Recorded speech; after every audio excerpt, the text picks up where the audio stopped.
Bueno, sigamos con mecánica de los fluidos. El otro día, la última clase, habíamos estado viendo la parte de hidrostática. Vamos a hacer un pequeño repaso y un par de problemitas de hidrostática para después, sí, en la segunda parte de la clase, seguir con hidrodinámica. Habíamos visto que había una relación entre la presión hidrostática y la profundidad en cual se encontraba eh, donde yo quería medir la presión. ¿Sí? Esa relación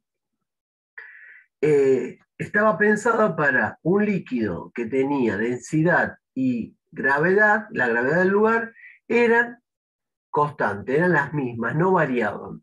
Y me daba que la presión era directamente proporcional a la densidad y a la gravedad, que eran valores fijos, y la variable era la profundidad, y que la profundidad se medía desde la superficie libre del líquido positivo hacia abajo.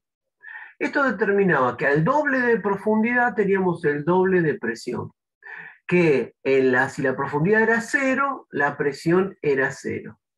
Si hablamos de presión manométrica, ¿sí? Esta es la ecuación general que relaciona la variación de la presión con la profundidad. En esta ecuación, la presión se va a medir en newton sobre metro cuadrados, ¿sí? Unidad de fuerza sobre unidad de superficie. Ese newton sobre metro cuadrado, ese newton sobre metro cuadrado, lo llamamos pascal. ¿Qué era la presión absoluta? Bien, la presión absoluta en el interior de cualquier líquido en equilibrio está dada por la ecuación fundamental de la hidrostática, que dice que la presión absoluta es la presión atmosférica más la presión manométrica. ρGI es la presión manométrica o también llamada presión relativa. Entonces, si a la presión relativa o manométrica le sumo la presión atmosférica, la presión que ejerce la atmósfera sobre la superficie libre del líquido, del fluido, tengo algo que se llama la presión absoluta. O sea que presión absoluta es presión atmosférica más presión manométrica. La presión atmosférica no es un valor constante, sino que depende del clima y varía hora a hora, digamos, varía en segundo el instante, el momento que yo lo mida. Por lo tanto, no eso lo puedo pensar como algo fijo. Yo para sacar la presión absoluta me tienen que dar como dato, tengo que medir la presión atmosférica. ¿Sí? Lean cuando le den un problema, cuando tengan que resolver problemas, fíjense qué les piden, si le piden absoluta o manométrica. Muchas veces les pide la presión manométrica y le tiene que decir qué presión les pide. No puede decir calcular la presión, porque si uno dice, bueno, y calcular la presión, ¿qué presión calculo? Bueno, si me dice calcular la presión, podría yo poner igual a la presión atmosférica más tantos pascales, como para asegurarme. ¿Sí? Pero siempre en los problemas que nosotros damos, siempre les vamos a decir, calcular la presión atmosférica, la presión manométrica, calcular la presión absoluta. Si le llegan a decir calcular la diferencia de presión, cuando hablo de diferencia de presión, ahí no me van a decir diferencia de presión absoluta o diferencia de presión manométrica, porque es lo mismo. Cuando hablo de diferencias, la diferencia es lo mismo, porque si yo hablo de diferencia absoluta, le estoy sumando a esa diferencia una atmósfera que restada me va a dar lo mismo. La diferencia absoluta y la diferencia manométrica me dan exactamente igual. ¿Sí? Entonces, cuando hablamos de diferencia, no voy a decir manométrica o absoluta, pero cuando me piden calcular una presión determinada, van a ver ustedes que le van a pedir o manométrica o absoluta. Vamos a hacer un problemita. Vamos a hacer un problemita como para que cuando tengan que empezar a resolver ya estén con un poco más de práctica. Fíjense lo que tenemos. Tenemos un tubo abierto y en ese tubo abierto, que ustedes lean si quieren el enunciado que tienen ahí, pero básicamente en ese tubo abierto que está abierto en en la parte derecha e izquierda a la atmósfera, tengo un líquido 1, celeste, un líquido 2 y un líquido 3, que tienen obviamente distintas densidades. Se equilibran en función de esa densidad, quedando de esta manera, quedando en la rama derecha 2 centímetros por debajo de la rama izquierda. El líquido 2 tiene 6 centímetros de alto, el líquido 3 tiene 3 centímetros de alto. Bien, ¿cómo calculo? Tengo como dato la densidad 2 y la densidad 1, me pide que determine la densidad 3. ¿Cómo hago para calcular esa densidad? Bien, cuando tengamos así dos tubos, siempre lo que se hace es plantear por el tubo de la derecha cuánto vale la presión en un punto, por el tubo de la izquierda cuánto vale la presión en un punto donde las dos presiones sean iguales y las igualo. Entonces yo tengo que buscar dos puntos que tengan la misma presión, ¿sí? Que sean dos puntos que no conozca la presión, pero yo pueda decir la presión en este punto y en este son iguales. Entonces, por ejemplo, lo voy a hacer ahí. En 1 y 2, las presiones son iguales, ¿sí? Por ejemplo, si yo planteara acá, ¿podría decir que en ese nivel las presiones son iguales? En ese nivel nuevo que marqué, donde hay dos líquidos distintos de distinta densidad, ¿tendrán la misma presión?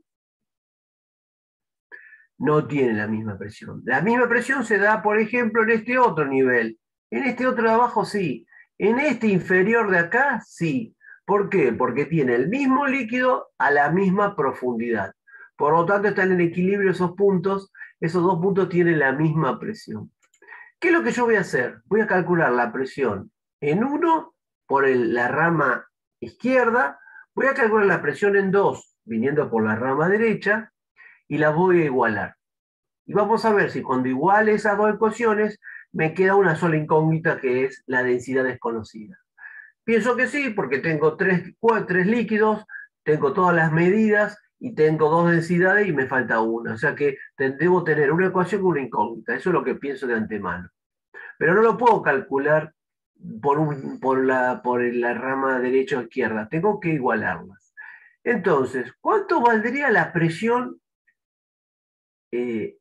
Como voy a hacer una igualación de presiones, no las voy a igualar como presiones absolutas, las voy a igualar como presiones manométricas. ¿Cuánto valdría la presión en 1?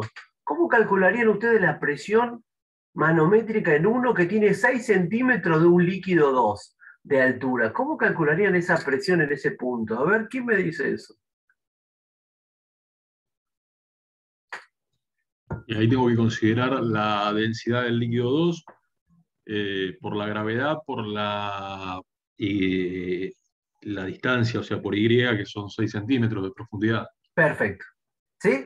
Lo único que yo diría es que los 6 centímetros los tendré que poner en metros, porque si voy a trabajar en Claro. pascales y en sistema Pero va a ser internacional, 6. todo en metros. Entonces sería la presión en 1, sería ρ2, que lo tengo, pongo ρ2, pero lo tengo por G por los 6 centímetros en metros.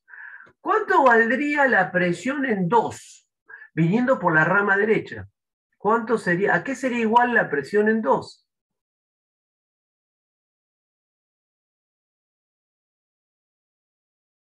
Aquí arriba hay aire, ¿eh?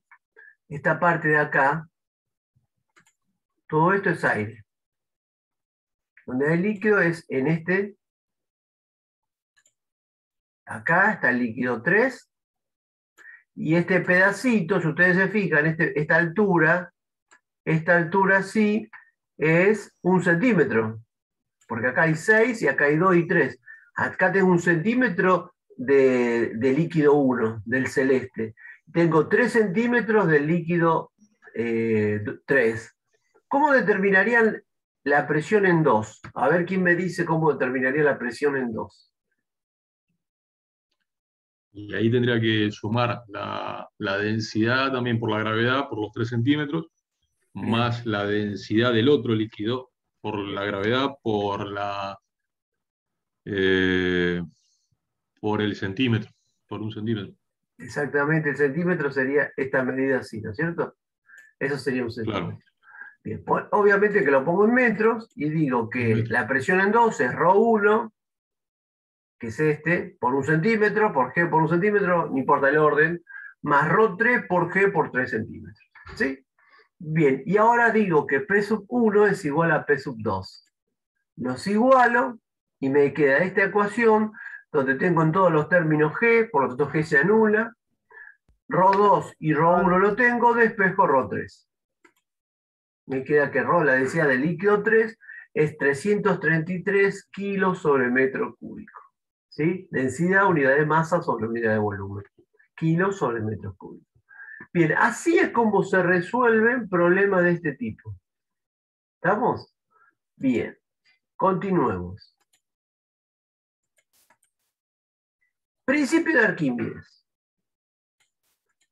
¿Qué dijo Arquímedes? Un cuerpo sumergido total o parcialmente en un fluido en reposo experimenta un empuje vertical hacia arriba,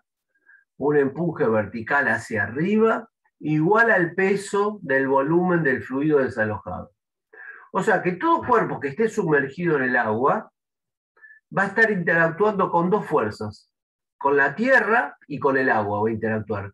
Con la tierra, con el peso, ¿sí? El peso que siempre va a ir para abajo. Y el empuje va a ser una fuerza hacia arriba, una fuerza vertical hacia arriba, que su módulo va a valer el peso del fluido desalojado.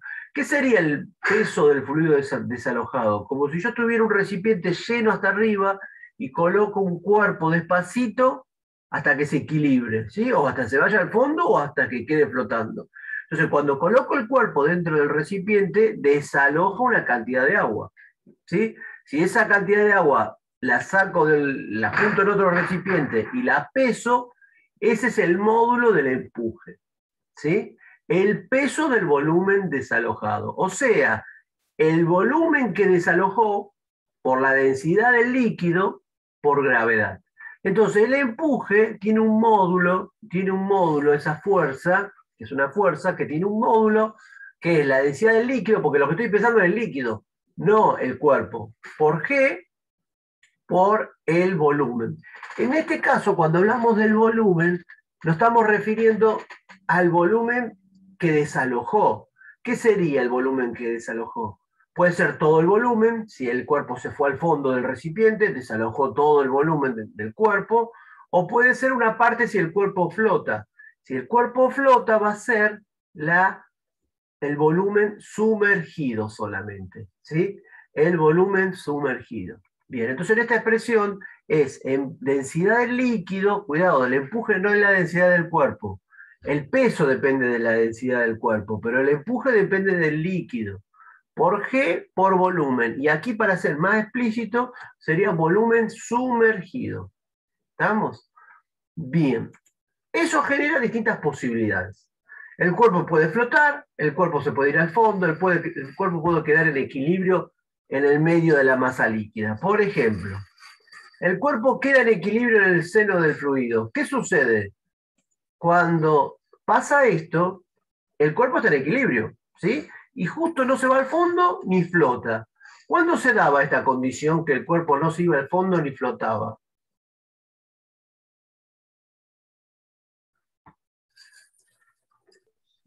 Cuando tiene una densidad mayor a la del fluido, pero no tanto. A ver, vamos a analizarlo con la expresión. O sea, tiene aire adentro. Puede ser que sí, puede ser que no. Puede ser un cuerpo que tenga densidad igual que el agua y no tener poros. Bien, estamos de acuerdo que en si yo hago el diagrama de cuerpo libre y planteo la sumatoria de fuerza en I, ¿el empuje y el peso son iguales en esta condición? ¿El empuje y el peso son iguales o no? Para que esté en equilibrio. ¿Son iguales? Sí. Bien, entonces, el empuje y el peso del cuerpo es la densidad del cuerpo por el volumen por G. El peso del cuerpo depende de su densidad. La densidad del cuerpo por el volumen por G. Entonces, y el empuje es la densidad del líquido por el volumen por G. En esta expresión, el volumen se anula con el volumen y G se anula con G. ¿Cómo es la densidad del líquido y la densidad del cuerpo? Iguales. Si yo tengo un cuerpo que tiene la misma densidad, que tiene la misma densidad que el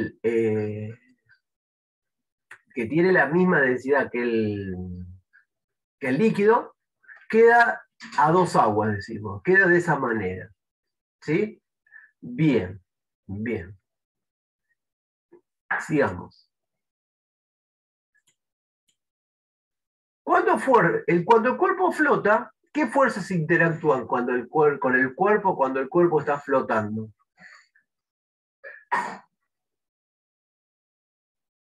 ¿Qué fuerzas interactúan con el cuerpo cuando está flotando? El peso y la fuerza de empuje. Sí, señor.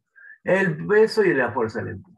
Pero ahora el peso sigue siendo el mismo del cuerpo. El peso es la densidad del cuerpo por G, por volumen del cuerpo total. Pero el empuje acá, ¿qué será?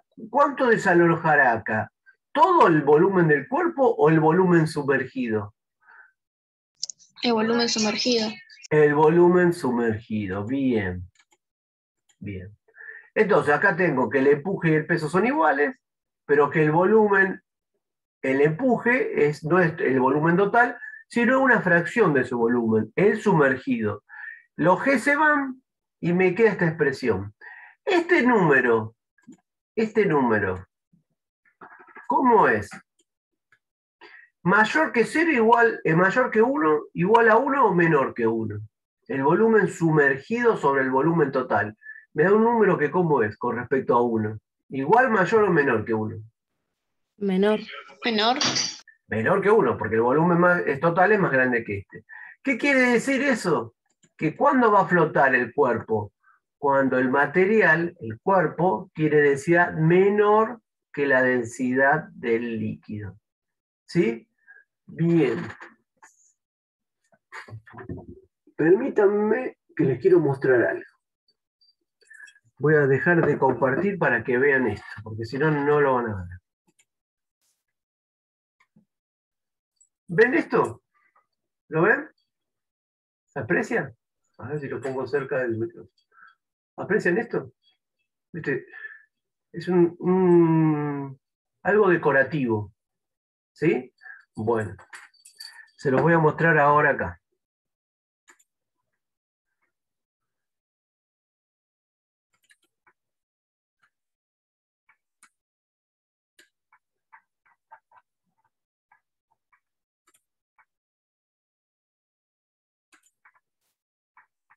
Ay, no.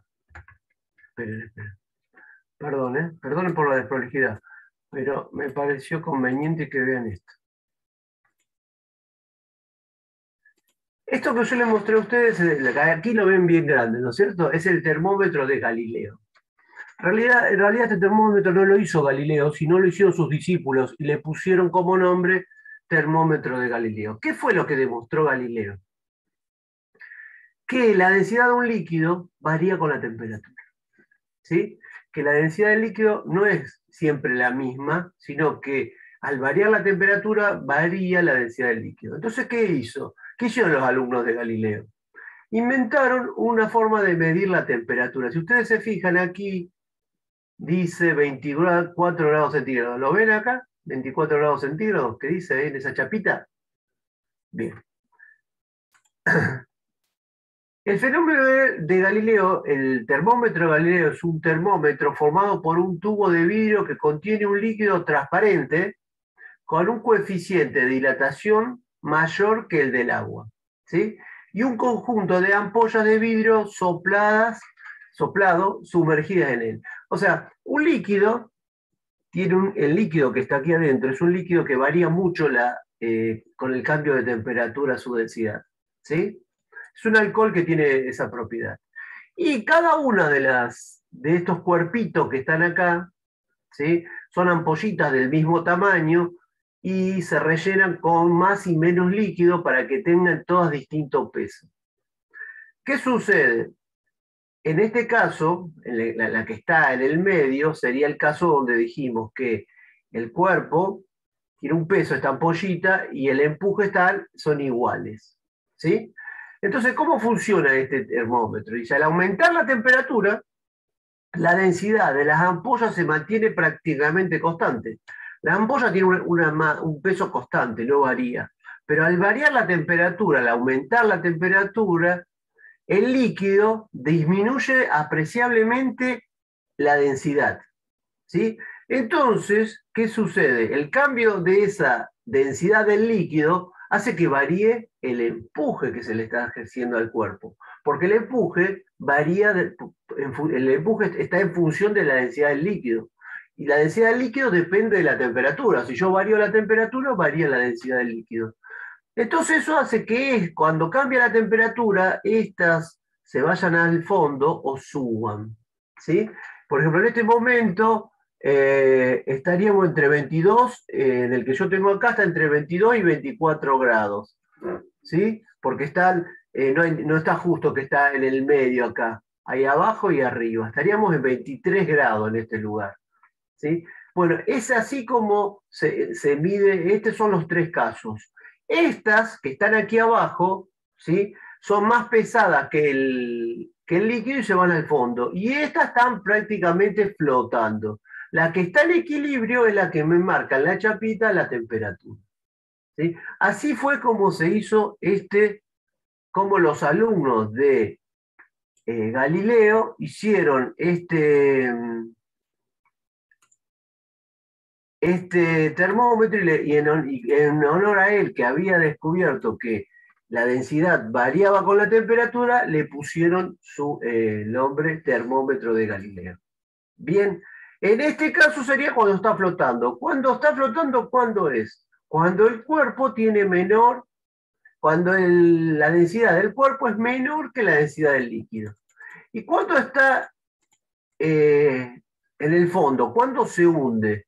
Bueno, cuando se hunde aparece una nueva fuerza, que es la normal, que es la fuerza que ejerce la superficie inferior del recipiente. Entonces ahí, si hago la sumatoria, me queda empuje más normal menos peso igual a 0. Bien, la normal es igual al peso menos el empuje.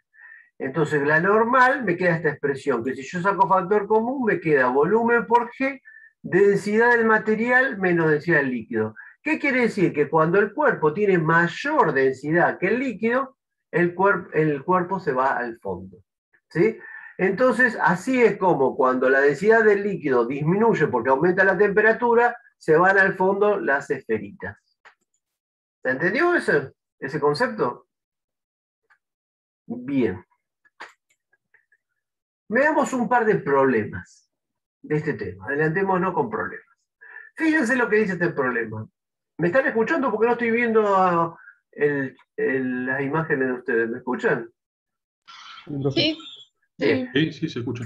Una esfera maciza de 5 centímetros de radio y densidad 2,70 gramos sobre centímetros cúbicos se mantiene sumergida en agua hasta el ecuador, sostenida desde arriba por un hilo. ¿Sí? Bien. ¿Qué será eso de sostenido hasta el ecuador? Lo puso a propósito en este ejemplo para que no lo sorprenda si le tocan algún problema. ¿Qué será eso de sumergido hasta el ecuador? ¿Qué les parece a ustedes? ¿Hasta la mitad? Hasta la mitad. La mitad de la esfera está sumergida, el volumen emergido y el volumen sumergido son iguales, son un medio del volumen total. Determina la fuerza de tensión del hilo. Bien. El líquido tiene una densidad de 1000 o de 1, y el cuerpo tiene una densidad de 270. En este caso, si el cuerpo tiene una densidad de 270, 2,7, y la densidad del agua es 1, si yo lo pongo en el agua, ¿qué le pasa al cuerpo? ¿Se va al fondo o flota? De acuerdo a lo que dijimos Se va recién. al fondo. ¿Se va al Se va al fondo? fondo. No se va al fondo porque lo sostiene una fuerza que es la tensión, ¿sí? Sería algo así. Una tensión para arriba, el empuje y el peso, ¿sí? Si no estuviera sumergido en el agua o estuviera en el aire, donde el empuje del aire es mínimo porque la densidad del aire es muy baja, ¿cuánto valdría la tensión de esa tensión? ¿Cuánto vale para que esté así en equilibrio y no ascienda ni descienda? ¿Cuánto tendría que valer T con respecto a P? ¿Iguales? Iguales. Pero está sumergido en el agua y el agua le está ejerciendo un empuje hacia arriba. Por lo tanto, T va a ser más chica que el peso. Veamos cómo calculo la fuerza T. Bien, cada vez que nosotros tengamos que resolver problemas de empuje, ustedes recuerden que van a hacer lo mismo que cuando trabajaban con leyes de Newton. Primero, preguntarse qué fuerzas actúan sobre el cuerpo. Peso, empuje, tensión. Bien. Segundo, hacer un diagrama de cuerpo libre, dibujar las fuerzas con el sentido, ¿sí?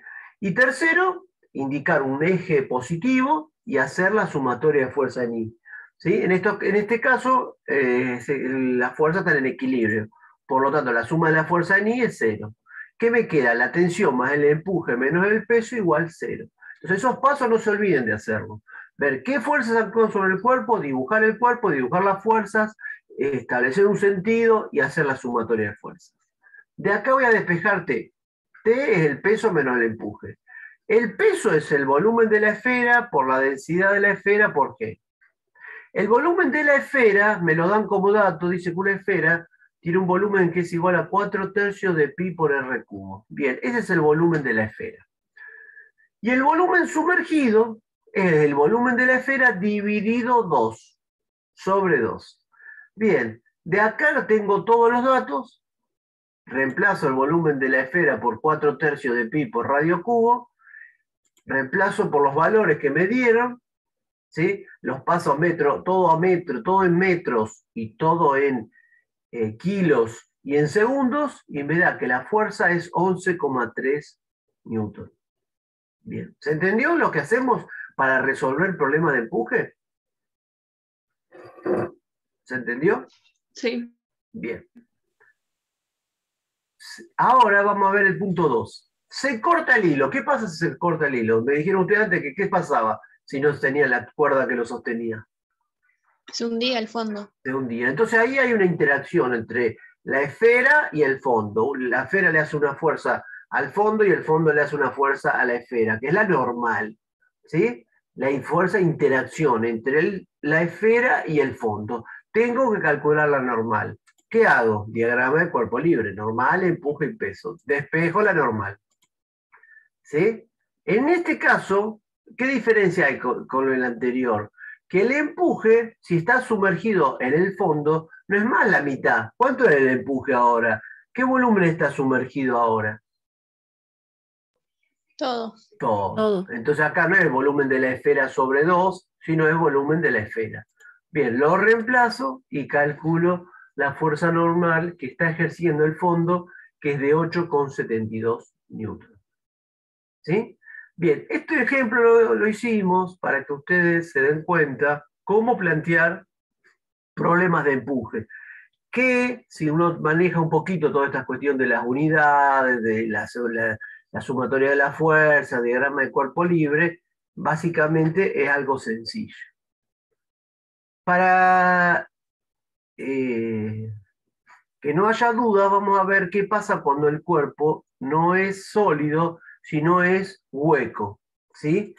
Y para eso vamos a hacer este otro problema, que dice lo siguiente. Una esfera hueca, o sea, un cuerpo que es una esfera, pero es hueca, tiene 10 centímetros de radio y 5 milímetros el espesor del casquete, digamos, que forma esa esfera.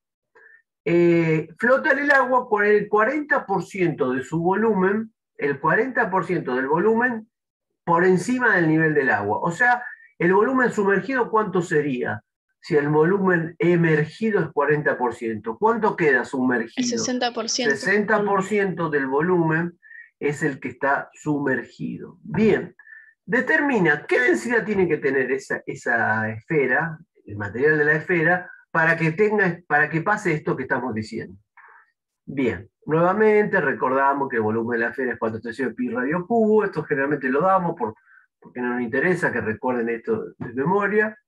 Y planteamos, ¿qué fuerzas interactúan acá, en este caso? ¿Qué fuerzas interactúan sobre la esfera? El empuje y el peso. El empuje y el peso. Bien, Sofía. Entonces, voy a hacer una aclaración que no la dice el problema, pero lo vamos a decir, que es muy importante.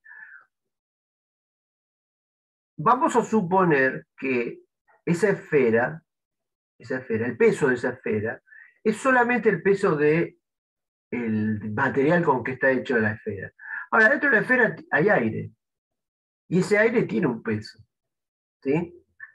Lo vamos a despreciar. ¿Por qué lo vamos a despreciar? Porque la densidad del aire es 1,3 kilos por metro cúbico.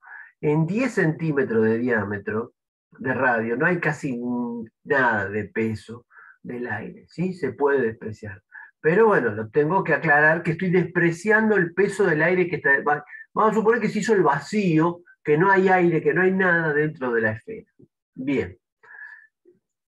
Entonces digo que el empuje menos el peso es 0. El peso del cuerpo, ¿cómo lo determinarían el peso de la esfera? A ver, ¿cómo darían para determinar el peso de esa esfera? ¿Cómo hago para determinar ese peso? Calculo el peso que tendría si fuera toda del material ese con 10 centímetros y después le resto los 5 milímetros. Bien. Saco el... Hago como dos esferas. Fíjense, una tiene 10 centímetros de radio y otra esfera tiene 9,5 centímetros de radio. ¿Sí? ¿Se entiende eso? Una tiene 10 centímetros de radio y la otra tiene 9,5 centímetros de radio. Porque ese medio centímetro es el espesor de la pared de este caso del cuerpo. Bien, entonces yo es como que tengo dos cuerpos, uno de 10 y otro de 9,5. Calculo el peso del de 10 y le resto el peso del 9,5. ¿Qué me daría? El peso de la esfera hueca. A eso le debería agregar el peso del aire, pero dijimos que no se lo vamos a agregar. Bien, ahora cuando yo digo el empuje, ¿importa que sea hueco para el empuje? Desaloja el 40%. ¿Tiene que ver con esto de que sea hueco o no? ¿También le tengo que restar el volumen interior? ¿O no? Sí. Cuando desaloja, ¿qué está desalojando? El volumen que se sumergió. Exacto. ¿Y depende con que sea hueco o no adentro?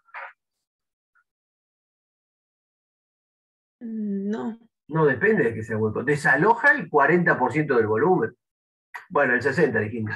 Desaloja el 60% del volumen total de la esfera de 10 centímetros. No del hueco, del total. ¿Sí? ¿Por qué flota el barco? Si la densidad del barco es el barco de acero y tiene una densidad mayor que la del agua. Porque no es la densidad del casco, es la densidad del barco, de todo el barco, que es menor que la del agua. ¿Sí? Bueno, eso mismo pasa con esto. ¿Por qué flota esta esfera que va a tener una densidad mayor que el agua? ¿Por qué no es el peso de todo? Y la densidad tendría que ser la densidad de la esfera completa y no la densidad de las paredes. Bien, entonces digo que el empuje es el volumen sumergido del líquido, el volumen sumergido por la densidad del líquido por G. Y que el volumen sumergido es 0,60 del volumen exterior, o sea, 60% sumergido. Bien, y el peso, perdón, el volumen de la esfera por la densidad de la esfera por G, y que lo saco como el exterior menos el interior. El volumen exterior menos el volumen interior. ¿Sí? Bien, y el volumen es 4/3 de pi por radio al cubo. Igual al empuje y el peso, me queda 0,60 volumen exterior por densidad del líquido por G, densidad de la esfera por G, volumen exterior menos volumen interior. Se va la G, se anulan la G, y el volumen lo reemplazo por 4/3 de pi por r cubo. Haciendo todas esas operaciones, obtengo que la densidad de la esfera es de 4.206,84 kilos sobre metros cúbicos. ¿Estamos? Mucho más que la que tendría si fuera maciza, porque si fuera maciza, para que flotara esa cantidad, tendría que ser 600 o 700 kilos para que esté flotando, no 4.000. ¿Por qué flota? ¿Por qué flota si tiene esa densidad?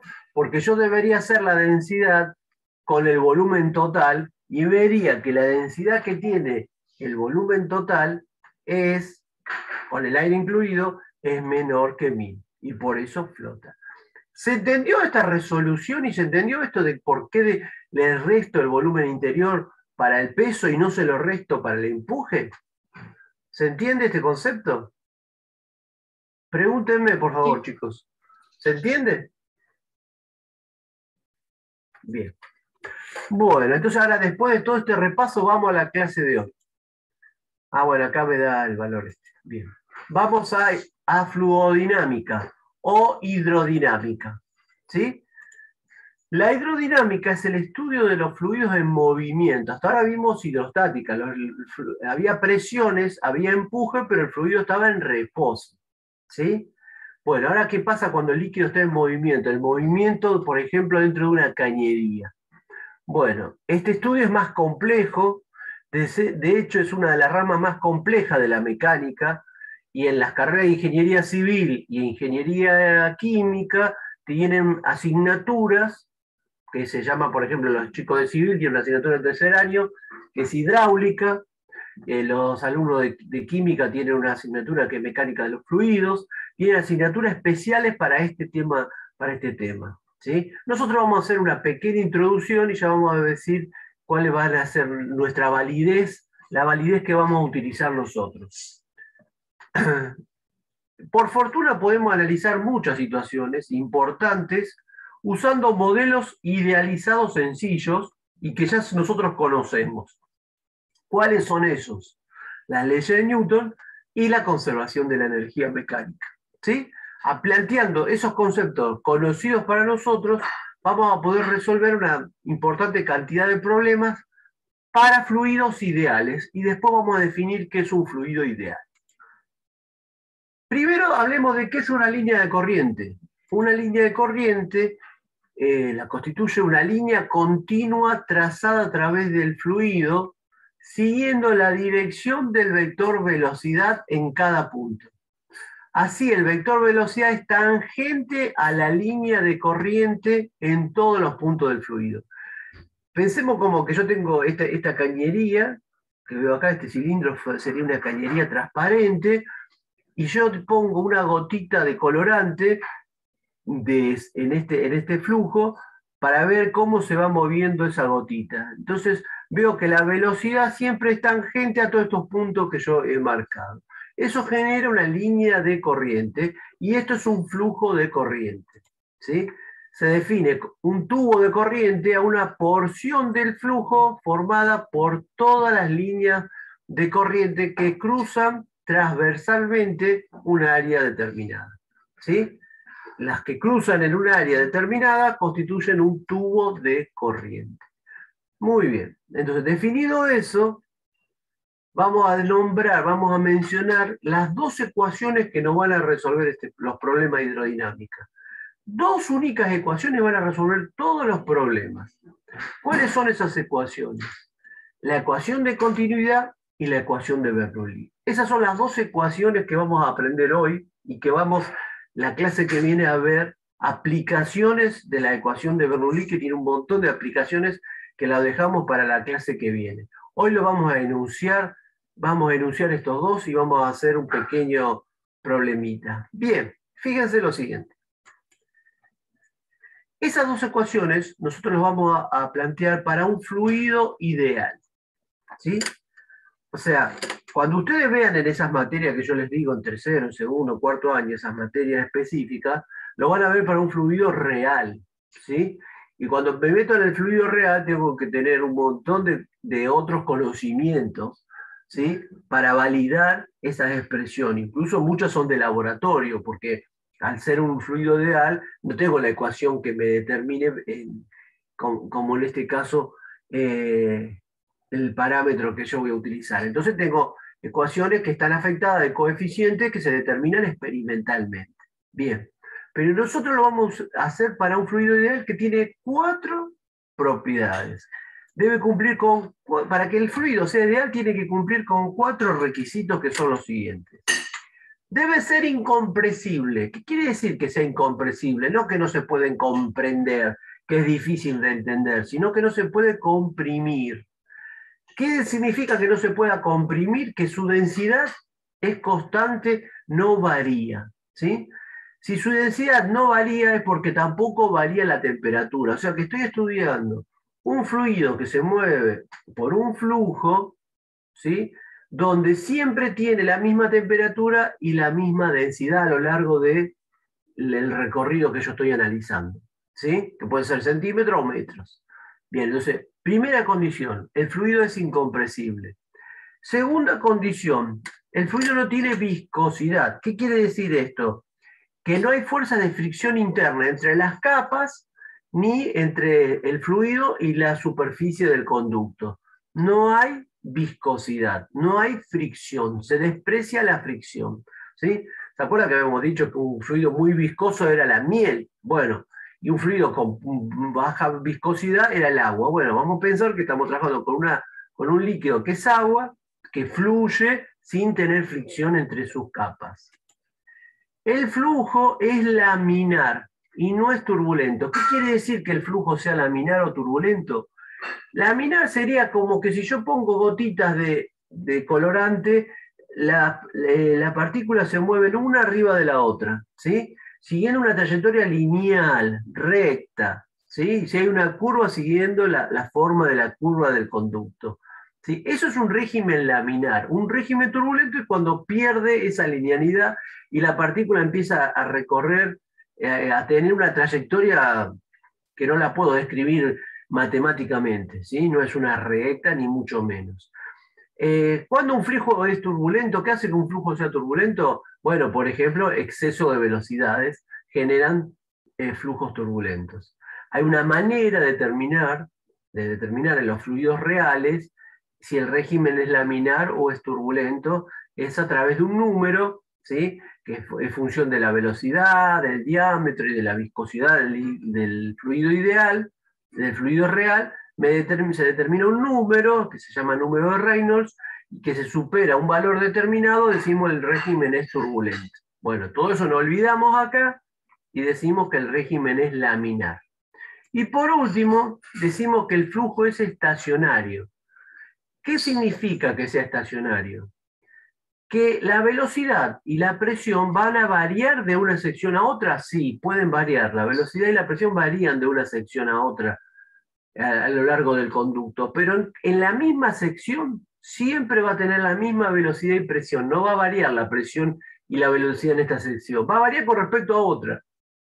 Pero en esta y en la otra siempre tiene la misma velocidad y la misma presión. Eso quiere decir que el flujo es estacionario. Si el fluido cumple esas 4 propiedades, es ideal. Si no, es un fluido real. ¿Sí? Bien, las ecuaciones de Bernoulli y de continuidad que nosotros vemos hoy son para fluidos ideales, no reales. La ecuación de Bernoulli para fluidos reales, ya vamos a ver la próxima clase que tiene para nombrarlo y para que ustedes lo vean, no vamos a resolver problemas, pero tiene un término más, que son las pérdidas, que acá no las voy a considerar. Que son pérdidas o que son energía que se le entrega, por ejemplo, con una bomba o una cañería. Entonces ahí no es una pérdida, sino es un trabajo que se le agrega al sistema. ¿Sí? Entonces hay pérdidas y hay trabajo positivo y negativo. Bueno, esos están considerados para los fluidos reales. Bien, entonces vamos a ver estas 2 ecuaciones. Primero vamos a ver la ecuación de continuidad. ¿Qué dice la ecuación de continuidad? Bueno, lo vamos a demostrar, esta ecuación, para un fluido que en la sección 1, fíjense qué diferencia hay entre la sección 1 y la sección 2. Fíjense qué diferencia ven ustedes entre la 1 y la 2. ¿Qué hay distinto entre 1 y 2? Ese conducto. El diámetro. El caudal. La sección, ¿sí? La sección 1 es mucho más pequeña, bastante más pequeña, está exagerado un poco, que la 2. También lo que puso en rojo está distinto, ¿no? B1 y B2 parecería que también son distintos, pero eso todavía no lo voy a decir. Pero sí puedo apreciar que la sección 1, a propósito, no está a la misma altura que la 2, pero además de eso es mucho más chica que la 2. Bien, representa la figura un fluido que fluye en el interior de un tubo de tamaño no uniforme, ¿sí? En un flujo estable, o sea, un fluido ideal. En el intervalo de tiempo delta t, en un intervalo de tiempo delta t, el fluido que entra por el extremo inferior del tubo recorre una distancia delta x1, ¿sí? Por lo tanto, el delta x1 es v1, la velocidad en 1, por delta t. ¿Sí? Por la ecuación de cinemática. donde V1 es la rapidez media del fluido en ese punto. Lo mismo pasa para el 2. El delta X2 va a ser V2 por delta T. Bien. Si el área 1 es el área de la sección transversal en esta región, entonces la masa contenida en la región interior más oscura, en esta que está celeste oscura, ¿qué va a ser? Bueno, analicemos lo que era la densidad. ¿Qué era la densidad? La masa sobre el volumen. ¿Sí? Entonces, si de esta expresión, densidad, masa sobre volumen, despejo, masa, variación de la masa, ¿qué me queda? Densidad del líquido por el volumen 1. ¿Cómo saco el volumen de esta parte inferior? ¿Cómo sacarían ese volumen? Que tiene un área 1 y un delta X1. ¿Cómo sacarían ese volumen? Sería un cilindro. El volumen de... área por el volumen y por delta X1. Repetí porque no se escuchó bien. A1 por delta X1. Exactamente, muy bien. Es la superficie de la base de ese cilindro por la altura. La altura es delta X1 y el área de la base es A1. Por lo tanto, la masa, la variación de la masa es la densidad del líquido por A1 por delta X1. Y delta X1 por la expresión que dice acá arriba es B1 por delta T. Entonces en lugar de delta X1 pongo B1 por delta T. O sea que la masa que está pasando en el delta T, por la parte inferior, es todo esto.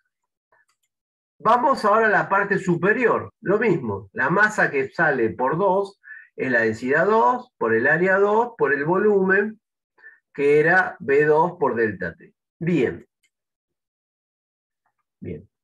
Dado que la masa se conserva, ¿qué quiere decir esto? Que la masa que ingresa por acá va a ser la misma que salga por allá. ¿Qué tendría que pasar para que la masa que ingresa por 1 no sea igual que la masa que sale por 2?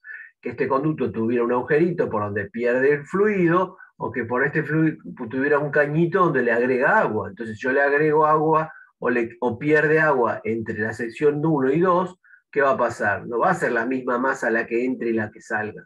Pero yo eso no estoy diciendo que no pasa eso. Estoy diciendo que ese conducto no tiene ni ninguna perforación, ningún agujero, ni recibe el fluido del exterior. Por lo tanto, la masa 1 es igual a la masa 2 en ese intervalo de tiempo. Y por lo tanto las voy a igualar. Y si ustedes se fijan en esa expresión, ¿qué podrían anular en esa expresión? ¿Qué podrían cancelar en esa expresión? La densidad y el tiempo. La densidad del líquido el mismo, dijimos que era un fluido ideal, que no variaba, y el delta T dijimos que lo tomábamos para el mismo intervalo de tiempo. Por lo tanto, me queda la expresión que B1 por A1 es igual a B2 por A2. B1 es la velocidad en el área 1, A1 en la sección 1, A1 área transversal 1. B2 velocidad en la sección 2, A2 área en la sección 2. Esto que tenemos aquí es la expresión matemática de la ecuación de continuidad. ¿Sí? Quiere decir que, fíjense ustedes que acá en rojo está dibujada más chica la 2 que la 1. ¿Por qué más chica la 2 que la 1? Porque en la sección más chica, para que la igualdad tenga lógica, la velocidad es más grande. O sea que si yo reduzco el área, la velocidad va a pasar va a ser mayor la velocidad que pasa que si el área es más grande. Bien, y eso es algo que muy fácilmente uno puede comprobarlo con la manguera. Cuando yo estoy regando con la manguera, ¿qué hago cuando quiero que el agua llegue más lejos, que salga con más velocidad de la manguera? Reduzco la sección de salida de la manguera. ¿Sí? Si yo reduzco la sección, ¿qué pasa? Aumenta la velocidad. ¿Sí? Bien, se cumple la ecuación de continuidad. ¿Qué sucede? En todos los tramos de la cañería, de la manguera, por decirlo así en este caso, está pasando la misma cantidad de caudal, la misma cantidad de fluido por unidad de tiempo, ¿sí? La misma masa. Pero está pasando por áreas distintas y ese cambio de área genera cambios de velocidad. pero no hay cambio de caudal. El caudal en todos los tramos es lo mismo. ¿Y qué es el caudal volumétrico o el gasto? Es el producto de B por A. Si yo multiplico la velocidad por el área, eso me da el caudal o gasto que se designa con la letra Q. Entonces, caudal o gasto, cuando me pidan caudal, voy a calcular Q. Y caudal es velocidad por área. ¿Qué unidad tendrá el caudal que se mide en velocidad por área? La velocidad y el área, ¿en qué unidades están? Metros sobre segundo por metro cuadrado. Metro cúbico sobre segundo. ¿Y metro cúbico sobre segundo son unidades de qué? ¿Metro cúbico unidad de qué? De volumen de líquido por tiempo, por segundo. Volumen sobre tiempo. ¿Sí? Entonces, caudal es velocidad por área y velocidad es delta X sobre delta T. Y delta X por A es volumen. O sea que el caudal es el volumen sobre el tiempo y además es la velocidad por el área. Bien, a ver, si yo tengo en el edificio de la facultad un tanque de agua de 5.000, 6.000 litros de agua y se llena en 3 horas, bueno, el caudal de la cañería que lleva el agua del tanque de bombeo que está en el subsuelo al tanque de reserva que está en la terraza del edificio, ¿cómo calculo el caudal? Y el tanque, el volumen del tanque, que lo tengo en litros, pero lo paso a metros cúbicos, sabiendo que 1.000 litros es un metro cúbico. Si tengo 5.000 litros, tengo 5 metros cúbicos de agua, dividido la cantidad de tiempo que tendré que medir para ver cuánto se llena ese tanque. Los reglamentos de edificación y de instalaciones sanitarias dicen que los tanques para vivienda de edificios se deben llenar en un tiempo entre 1 y 4 horas. Por lo tanto, si yo tengo que proyectar, calcular el caudal que tiene mi tanque, el caudal de la cañería que va a transportar el agua del tanque de reserva, del tanque de bombeo al tanque de reserva, voy a determinar cuál es el volumen del tanque y lo voy a dividir por un tiempo que podrá ir entre 1 y 4 horas. ¿Sí? Lo decidiré yo en función de las necesidades, de lo que me parezca a mí más conveniente, pero entre 1 y 4 horas está permitido. ¿Sí? Bien, ese es el caudal, el volumen sobre el tiempo, pero a su vez es la velocidad por el área. ¿Qué quiere decir? Que el caudal que pasa en todas las secciones, la ley de continuidad dice esto, la ecuación de continuidad. Yo tengo una cañería de distinto diámetro, ¿sí? Por todos los puntos tiene distinto diámetro, por todos los puntos pasa distinta cantidad, la velocidad en todos los puntos es distinta, ¿sí? Porque el diámetro es distinta. Ahora, en todos los puntos pasa el mismo caudal. En todos los puntos pasa la misma cantidad de litros por unidad de tiempo. ¿Sí? En uno pasa más velocidad, en otro pasa menos velocidad. ¿De qué depende la velocidad? Del diam, de la sección. De eso depende. Acá sale con mucha velocidad. ¿Por qué? Porque el señor acá cerró la salida con el dedo, entonces sale por una sección mucho más chica. Entonces, como sale por una sección mucho más chica, sale con mayor velocidad. Ahora, si yo pongo un balde y recojo el agua, o si saco el dedo y recojo el agua, que se tarda un balde en llenarse en un minuto, va a ser la misma cantidad de agua. ¿Sí? Cambia la velocidad, pero la cantidad de agua que sale en un minuto de un diámetro o del diámetro reducido es exactamente la misma. ¿Se entiende este concepto de continuidad?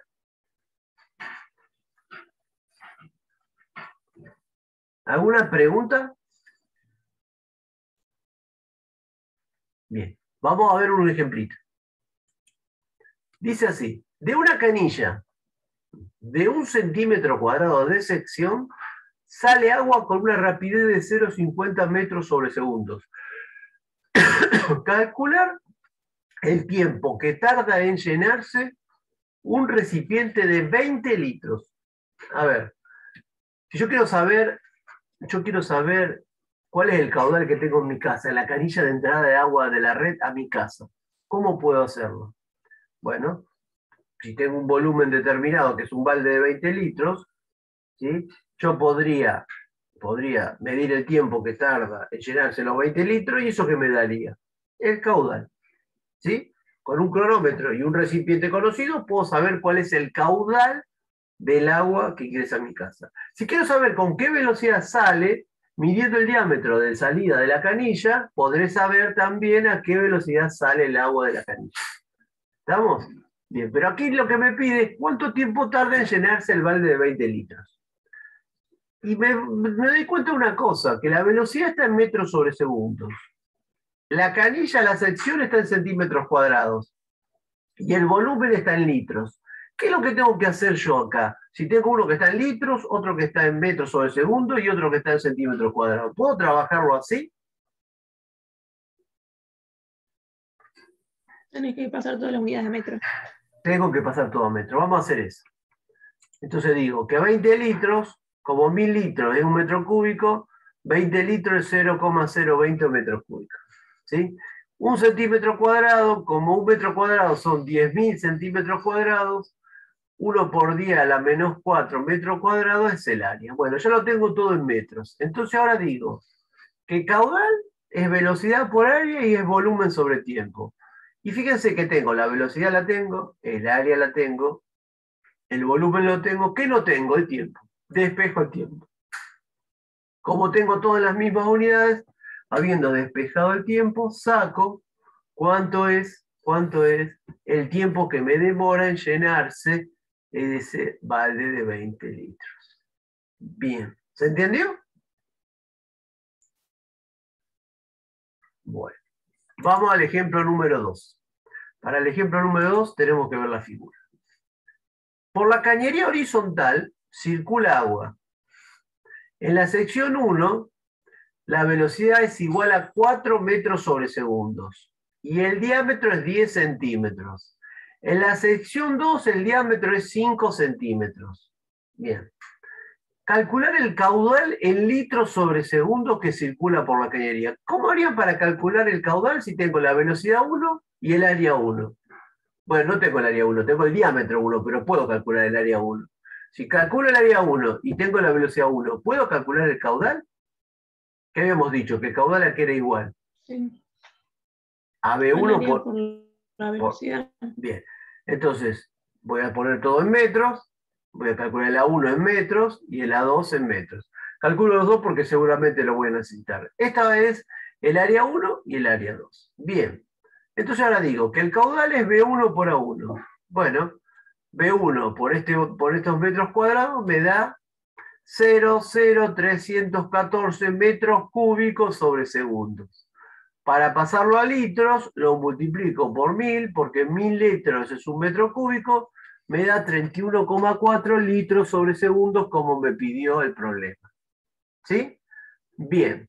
Punto B. Calcula la velocidad del agua en la sección 2.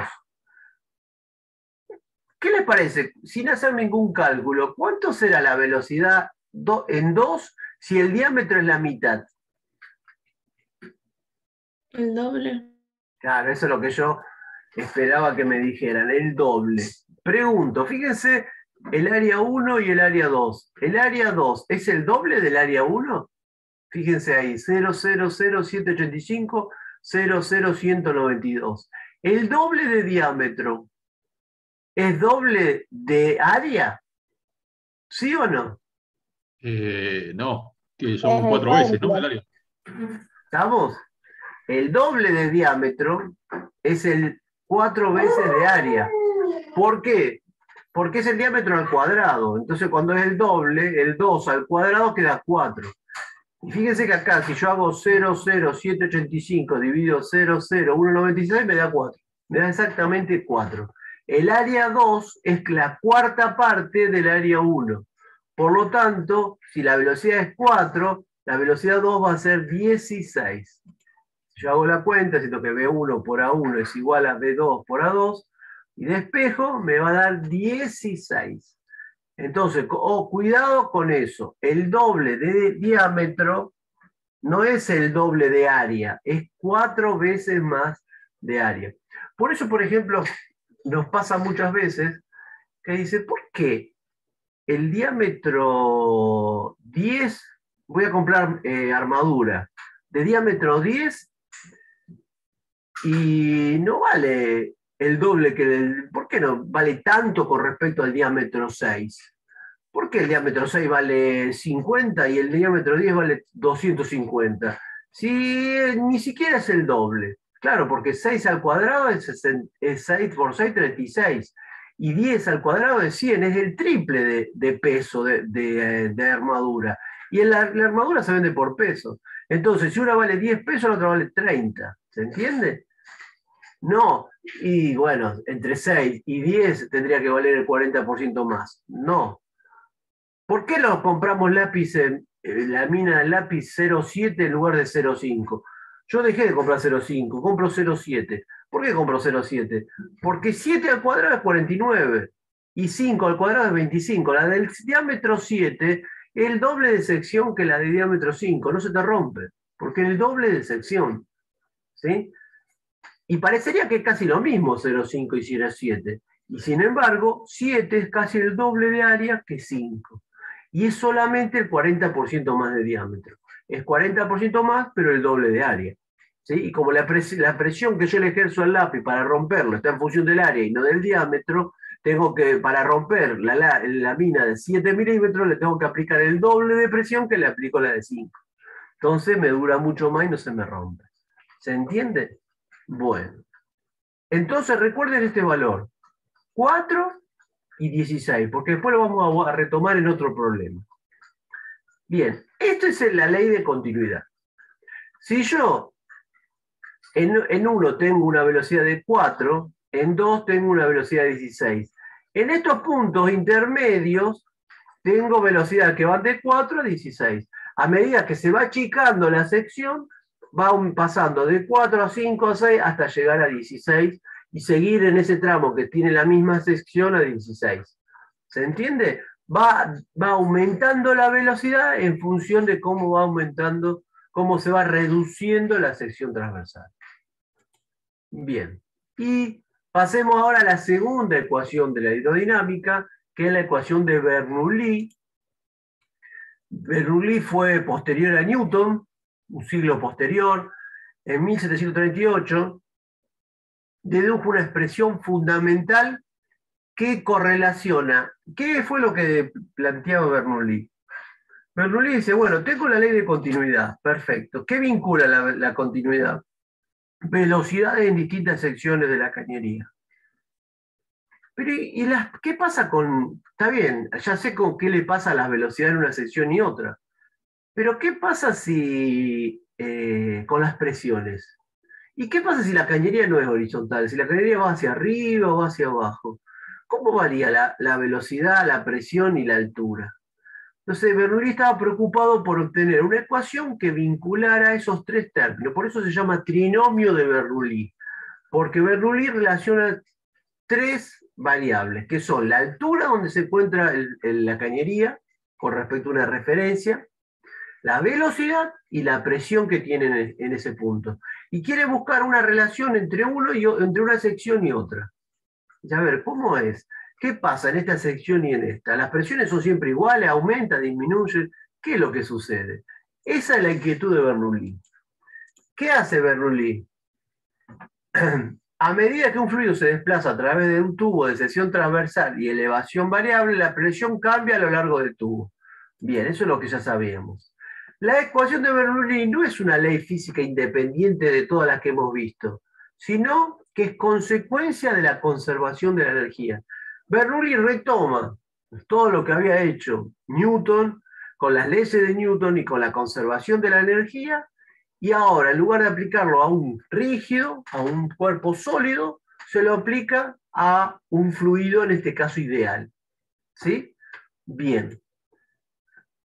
La ecuación de Bernoulli es consecuencia del teorema de trabajo y energía aplicado a un flujo ideal. O sea, lo que hizo Bernoulli aplicó esta expresión que dice que la suma de los trabajos de las fuerzas no conservativas era igual a la variación de la energía mecánica. Esa ecuación que nosotros utilizamos muchas veces en resolver problemas y dimos todo el marco teórico de esa ecuación, nosotros cuando resolvíamos un problema, ¿qué decíamos? Bueno, piensen en dos estados, un estado inicial y un estado final. Y trabajen siempre entre un estado inicial y uno final. Por ejemplo, un plano inclinado, un cuerpo descendía por un plano inclinado. ¿Y qué yo decía? Estado inicial cuando está arriba, a una altura de 1 metro. Estado final cuando llegó a la base del plano inclinado. Entonces planteaba esa ecuación entre esos dos estados. No era una ecuación instantánea como la segunda ley de Newton. Bueno, esto mismo plantea Bernoulli entre la sección 1 y el estado 1 inicial y un estado 2 final. ¿Sí? Entonces dice, bueno, ¿qué fuerzas actúan en este caso en ese fluido? Y bueno, tengo la fuerza peso y tengo las fuerzas que ejercen las presiones, la fuerza F1 y F2 en los extremos debido a las presiones hidrostáticas que hay sobre esa cañería. Pero la fuerza peso es una fuerza conservativa o no conservativa. ¿Cómo era la fuerza peso? Conservativa. Conservativa. Entonces no está dentro de la suma de las fuerzas no conservativas. Pero las fuerzas debido a las presiones sí son fuerzas no conservativas. Entonces tengo que calcular el trabajo de F1 en la parte inferior y de F2 en la parte superior. Entonces, ¿qué dice Bernoulli? Bueno, plantea que la suma de los trabajos de la fuerza no conservativa va a ser la variación de energía cinética. ¿Por qué la variación de energía cinética? Porque si la sección 2 es más grande que la sección 1, la velocidad en 2 es más chica que la velocidad en 1. Entonces hay variación de energía cinética entre 1 y 2, porque las velocidades no son iguales.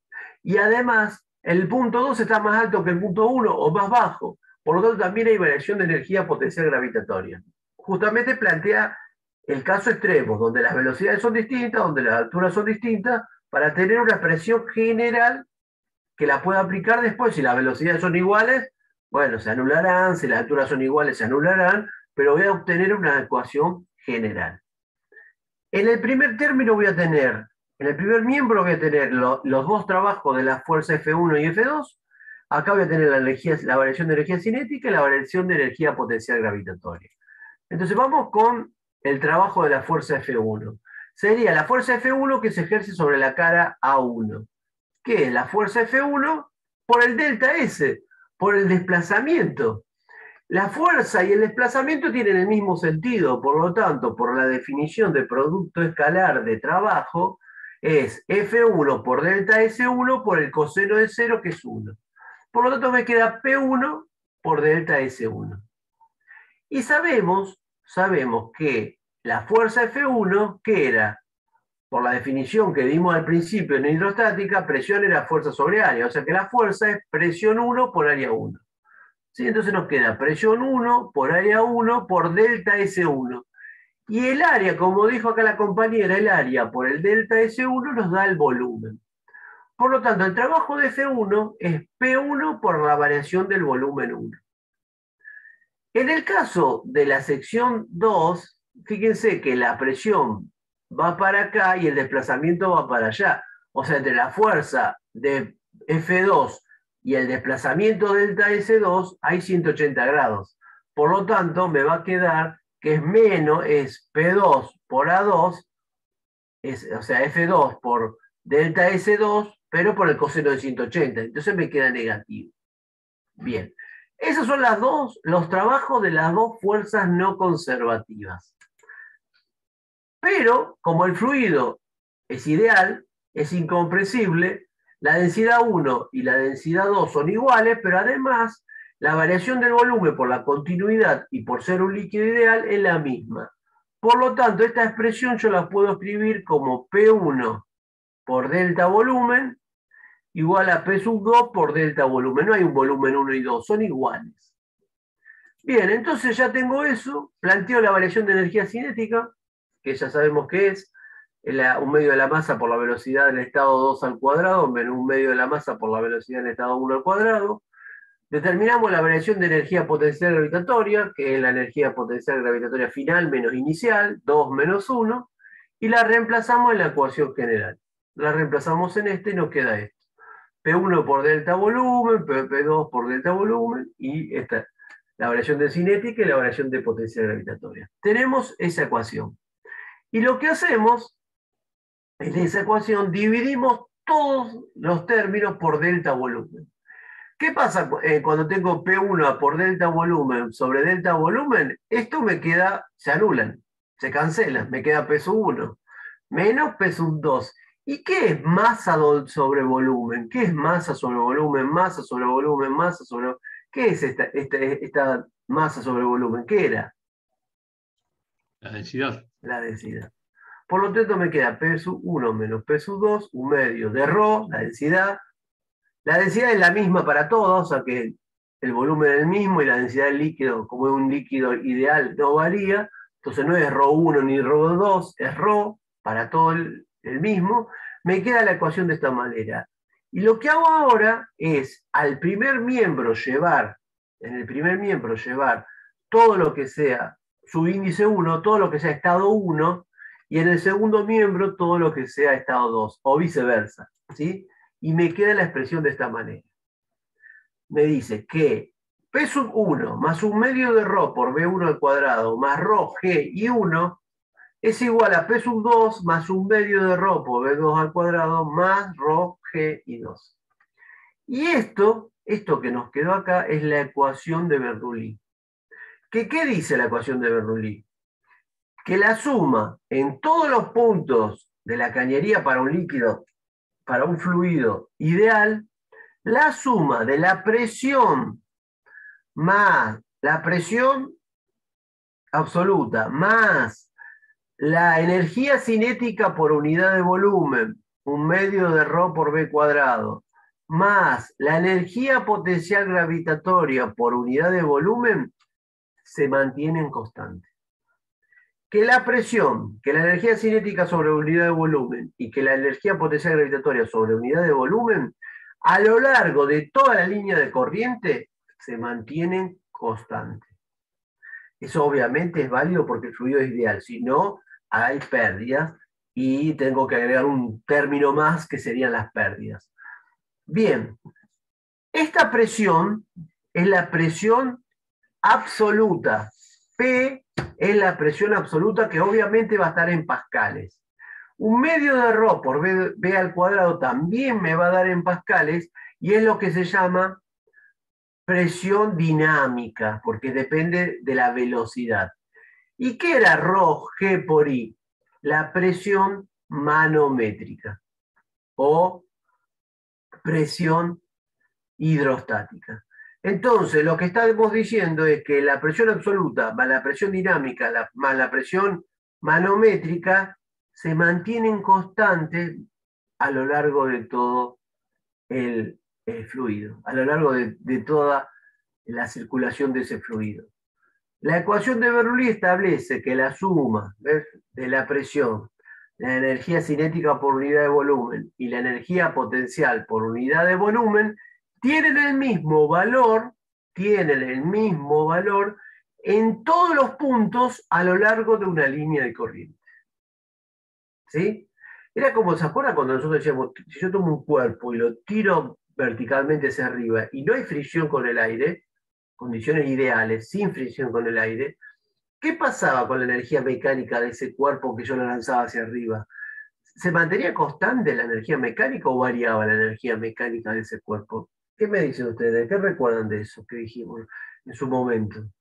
¿Qué pasaba con la energía mecánica de ese cuerpo?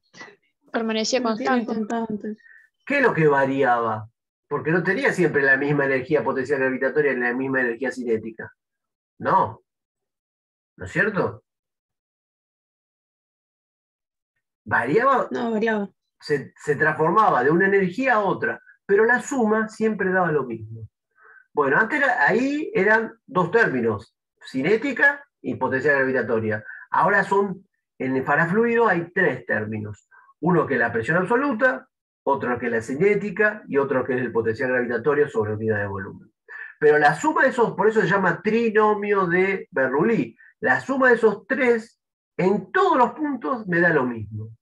¿Sí? Hay transformación, aumenta la velocidad, disminuye la presión, pero se mantiene constante. Por ejemplo, la suma de las tres en la sección 1 es igual a la sección 2, es igual a la sección 3. Obviamente que en la sección 2 hay mayor altura que en la sección 1, que la velocidad 2 es más chica que la velocidad 1, porque en velocidad 1 es más chica la sección y más grande la velocidad, ¿sí? Entonces acá es más chica la velocidad, será más grande la presión, pero se mantiene la suma de las tres constantes. ¿Sí? Eso es lo que plantea Bernoulli. Vamos a ver un par de casos particulares. ¿Cuáles son estos casos particulares? Que el flujo se mueve en una tubería horizontal. ¿Qué pasa si se mueve en una tubería horizontal? El I1 y el I2 son iguales, se anulan. ¿Sí? En este caso, el I1 y el I2 se anulan. ¿Sí? Por lo tanto, ¿cómo queda la ecuación? P1 más un medio de ρ por V1 cuadrado es igual a P sub 2 más un medio de ρ por V2 al cuadrado. En ese caso, ¿dónde es más grande la velocidad? ¿En 1 o en 2? ¿En 1 o en 2 es más grande si la sección 2 es En más dos. chica? En 2 la velocidad es más grande. ¿Sí? ¿En dónde será la presión más grande? ¿En 1 o en 2? Bueno, ahí lo muestra el manómetro que lo está indicando. ¿Dónde será? En 2 tengo mayor velocidad, menor presión. Acá tengo menor velocidad, mayor presión. ¿Sí? Este principio de menor velocidad, mayor presión, o de menor presión, mayor velocidad, vamos a ver la clase que viene, que tiene bastantes usos. ¿Sí? Bien. Entonces, en este caso, podemos ver que donde tengo menor velocidad voy a tener mayor presión. ¿Para qué? Para que la igualdad, para que esta igualdad tenga sentido. Bien. ¿Qué pasa si la tubería es de sección uniforme? ¿Qué pasa si la sección 1 y 2 son iguales? ¿Cómo es la velocidad 1 y la velocidad 2? Si es la misma sección. Iguales. Iguales. Entonces, en ese caso, me queda P1 ρ GI1 igual a P sub 2 más ρ GI2. ¿Sí? Porque las velocidades se anulan porque son iguales. Eso si la sección es uniforme. Si además de eso la altura es la misma, las presiones son siempre las mismas, ¿no es cierto? Bien. Y cuando el fluido está en reposo, ¿sí? ¿Qué sucede cuando el fluido está en reposo? Bueno, cuando el fluido está en reposo, esta expresión B, ¿cuánto es? 0. Entonces toma esta forma. La ecuación queda P1 ρ GI1 igual P sub 2 ρ GI2. Bien, y si yo trabajo un poco con esas expresiones, veo que la variación de presión aquí es igual a ρ GH. Obviamente lo mismo que empezamos en la clase, hablando de la relación de la presión con la profundidad. Era esa misma ecuación, ¿sí? Obviamente, pero en este caso el fluido no está en movimiento, está en reposo. Entonces obviamente se cumple lo mismo que hablamos en hidrostática. Bien. Para terminar, veamos un ejemplo, ¿sí? ¿Qué dice el ejemplo? Calcula la diferencia de presión entre 1 y 2. Fíjense ustedes que acá me dice la diferencia de presión. ¿Por qué? Porque yo tengo una sola ecuación y no puedo calcular las dos presiones con una ecuación. Entonces lo único que puedo hacer en este caso es calcular delta P. ¿En dónde es más grande la presión? ¿En 1 o en 2? ¿Dónde dijimos que era más grande la presión? ¿En 1? En 1. Entonces yo voy a hacer delta P, P1 menos P2. ¿Para qué? Para que me dé positivo. Porque P1 es más grande que P2. Entonces mi delta P va a ser P1 menos P2. Y la cañería es horizontal. Por lo tanto, la altura I1 y I2 se van a anular. Y va a quedar la expresión así. Y voy a agrupar P1 menos P sub 2, un medio de ρ V2 al cuadrado, menos un medio de ρ por V1 al cuadrado. Y saco factor común, un medio de ρ. B2 era 16 y B1 era 4. ¿Se acuerdan que dijimos que era 16 y 4 porque era el doble de diámetro? Bueno, hago los cálculos y me da que tengo 120.000 pascales de diferencia de presión. Repito, en este caso no puedo calcular cuánto vale P sub 1 y P sub 2. ¿Por qué? Porque es la única ecuación que tengo. Entonces, a lo sumo, puedo determinar la diferencia de presión o me tienen que dar la presión 1 para que yo calcule la 2 o me tienen que dar la 2 para que yo calcule la 1. Pregunta de algo que hoy dije a ver si se entendió. ¿Esa diferencia de presión es una diferencia de presión absoluta o manométrica?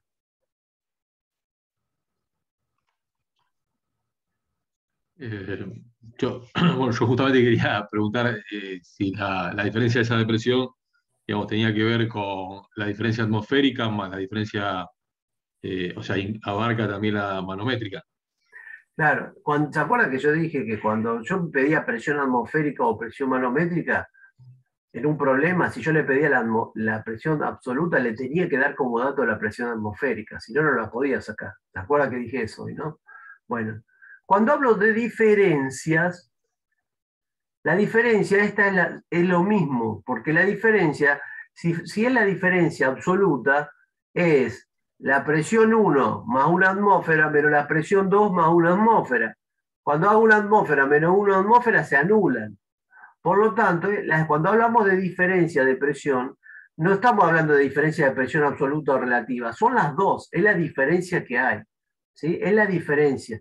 La puedo tomar como absoluta o como manométrica, ¿sí? Porque no depende de la atmosférica, ¿sí? En realidad la diferencia va a estar dada por la manométrica, ¿no? O sea, porque la atmósfera va a ser Exactamente. la misma. Va a ser la misma en 1 y en 2, ¿sí? Esta presión 1 sería una presión absoluta. Si a mí me dicen calcular la presión en 1, ¿sí? Y me da la presión en 2, me tienen que dar la presión absoluta en 2 para que yo sí ahí calcule la presión absoluta en 1. Si me dan la presión manométrica, le tengo que sumar la atmosférica para que me dé la presión absoluta a la que yo tengo. ¿Se entiende? Pero ahí me están pidiendo una presión. Pero si me piden diferencia, es indistinto.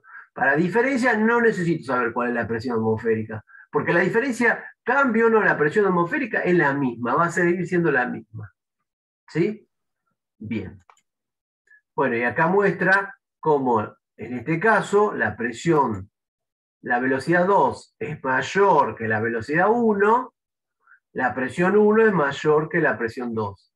Mayor velocidad, menor presión.